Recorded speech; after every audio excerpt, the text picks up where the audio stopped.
We're here at CES 2026 in the Asus booth, where they have sponsored this video to look at their brand new laptops. And my personal favorite is this guy right here, the ExpertBook Ultra. This thing right here is just 990 grams, but it really packs a punch and very little stupidity.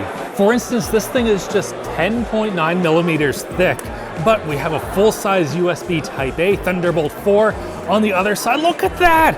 HDMI 2.1, another Thunderbolt 4, and another Type-A and headphones. So you don't have to be dealing with stupid dongles, even though this thing is so thin and light. But Alex, I'm sure you're thinking, this thing, it's so thin, it's so light, surely it is also very slow. Well, no, it is not, because this has Intel's new Panther Lake processor, the Ultra X9 Series 3, and that thing's pretty freaking good. We are talking 16 cores and also a 50-watt TDP in this thing right here, and that is achieved by having 2 fans, but they actually have 3 streams of air going through it. They have this nice little diagram right here. So the fans suck in and it creates this extra stream of air that goes over your SSD to cool it and the VRM. But you don't just get CPU performance, you also get GPU performance. So in this we have 12 Xe cores, and according to people that I've talked to, apparently that's very similar to an RTX 4050, which again, that's not the most powerful GPU around. It's actually kind of on the slower side. But for something like this, like, you could play actual games on this thing no problem, and you'd have a pretty good time too, given the display. Because this thing is a 3K tandem OLED that gets up to 1400 nits. And holy crap, does it ever look good. It also has a matte coating, so you don't have to worry about super bright lights like the one on Andy's camera reflecting off of it.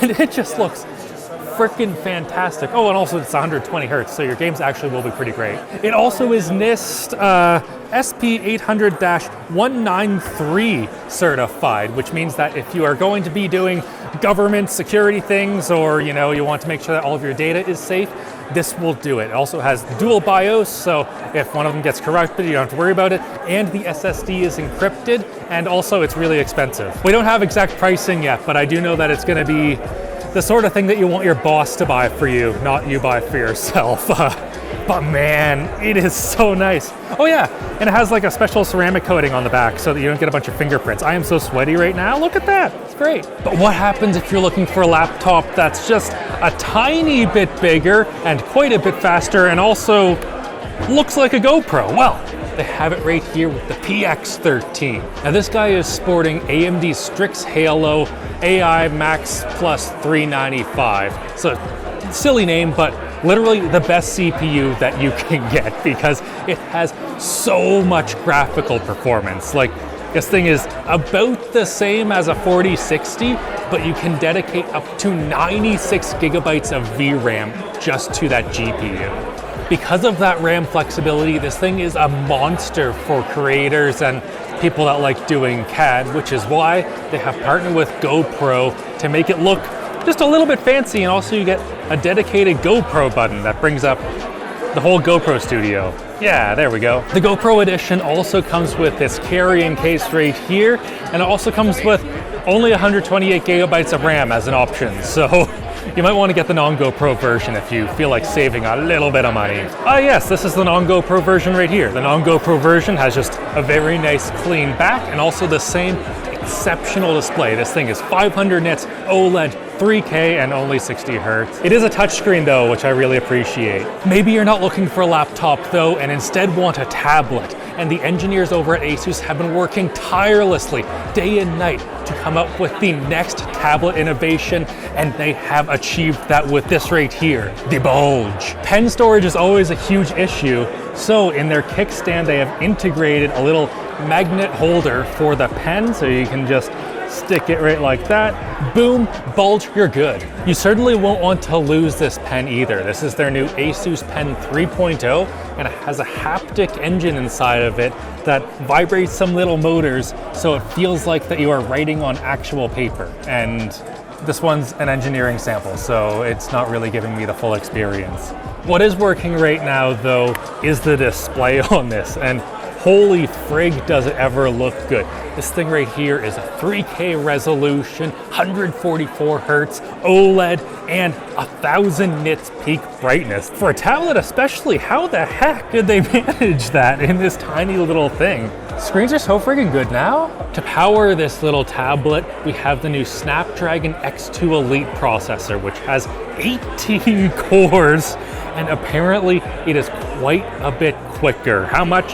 We'll find out soon. And as a bonus, the keyboard now works over Bluetooth, so you can just take this all the way over here. Still works great. And how does it feel? It feels decent enough. What I do really appreciate though is that the keyboard and the stylus and the little kickstand all come with it, so you don't have to buy all of that crap individually and have the price suddenly double like might happen with some other Windows laptop tablets, if you've ever looked into those. Moving back to laptops though, this right here is a ZenBook A16, and it's going to be the first laptop on the market to feature Qualcomm's new Snapdragon X2 Elite Extreme. For a 16-inch device, it is shockingly light at just 1.2 kilograms, and we also have some pretty decent I/O, so full-size SD card reader, full-size USB Type-A, love to see that, USB 4, and also HDMI, and headphone microphone combo jack. It's actually wild how crazy screen specs have gotten. Like, this thing is 3K, 120 Hertz, OLED, 1100 nits, and a touchscreen, and that's not even the first time we've seen that today. Like, guys, that's crazy. Also, nice trackpad. Wow, it's big and glass. If you're looking for something a little bit smaller, this, oh my God, it's light.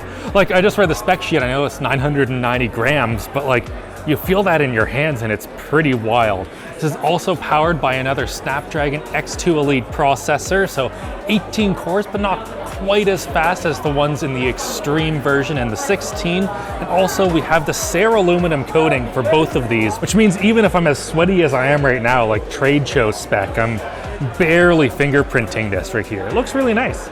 They also have crammed a 70 watt-hour battery into this for what they claim is multi-day battery life. And honestly, with how battery life has been in laptops lately, I kind of believe them if you're just watching a video without the screen tube, right? We've been looking at way too many laptops though that only have one display, like come on. And this new ZenBook DUO has two displays that are greatly improved. So you can see the old one right here, it's a little bit on the janky side, so the hinge kind of goes around, you have this gap here, you have a big old bezel. It's not super well integrated, but now they have this just super thin little bezel right here that looks a lot better and also apparently can hold 20 pounds on it. I wouldn't want to do that myself, but it's good to know it can. They told me that I can lift this and put it back down. Oh wow, I don't like that. Apparently this can withstand 15 kilograms, so the 9 here isn't too bad, but wow, I don't like that at all. They've also increased the battery size from 75 watt hours in the old one to 99 watt hours in the new one. That is literally as much battery as they will let you take on a plane. But fitting all that battery into a laptop like this was not very easy, so they actually have two batteries in it. So one's down in the bottom, sort of like what you would expect, and then they put another one up top behind this display, so the two together can get you those 99 watt hours. Wild. For the display, once again, we get a 3K, 144 Hertz, 1000 nit touchscreen OLED right here, which is friggin' wild again. Like, holy crap, these displays are so nice. For the processor, we also get an Intel Core Ultra Series 3, so you get all of those nice cores and also that much more powerful GPU than previous gen Intel chips. The ZenBook S series doesn't get any huge improvements compared to last generation, except some processor refreshes. So the 14 gets an Intel Core Ultra Series 3 processor, and the 16 gets an AMD Ryzen AI 400 series processor, both of which should be pretty quick. They also have done away with the A monogram on the back, so it just says a very simple Asus ZenBook. Nice. Moving on to the ViviBook, it's very unique in that you can choose any processor manufacturer that you want. So AMD, Qualcomm, Intel, all of them are available here. It's actually very useful as a reviewer to be able to test it all in one chassis. The ViviBooks are designed to be a bit more economical, so instead of the entire aluminum chassis that we've been seeing in the other laptops, this is more of an aluminum sandwich, so metal on the back, plastic on the inside, and then a bit of metal on the bottom, so it at least feels pretty good when you have it closed like this. You do have the option on the ViviBooks to get an OLED display, but if you don't want to spend that kind of money, there are fortunately IPS versions available. So huge thanks to Asus for sponsoring this video. If you enjoyed it, hit like, get subscribed, and of course, have a great old day. See you later.